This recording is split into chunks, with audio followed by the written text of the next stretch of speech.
Clinical sauce అంటే ఏంటండి? SAS is a tool, as I said. హ్మ్.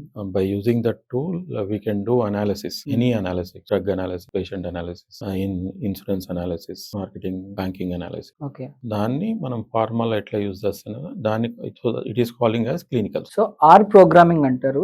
బేసిక్‌గా ఆర్ ప్రోగ్రామింగ్‌ని ఎందుకు నేర్చుకోవాలండి? R programming also analysis tool, purely statistical analysis tool అనమాట. దాని విజువలైజేషన్ అదంతా స్టాటిస్టికల్ అనాలిసిస్ బాగుంటది. సో ఆర్ విత్ SAS తొందరగా ప్రాజెక్ట్ కంప్లీట్ చేయొచ్చు ఫార్మా రిలేటెడ్. అందుకు ఇప్పుడు R with SAS job perspective లో బాగుంది. క్లినికల్ సాస్‌కి కోడింగ్ ఎంత అవసరం అండి? కోడింగ్ అనేది SAS లో కంపల్సరీ కోడింగ్ అవసరం. SQL నాలెడ్జ్ ఉంటే coding you can easily understand. ఇక్కడ SQL నేర్పిస్తాము, బేస్ SAS చెప్తూ కోడింగ్ నేర్పిస్తూ మ్యాక్రోస్ అనే రిపోర్టింగ్ మ్యాక్రోస్ కూడా నేర్పిస్తాం. టోటలీ ఇట్ ఈస్ కోడింగ్ అయితే అవసరం. But any one can do the coding. Either clinical గానీ, ఫైనాన్స్ గానీ, any domain people can do this coding. Hard C++, Java లాగా అంత కోడింగ్ ఉండదు.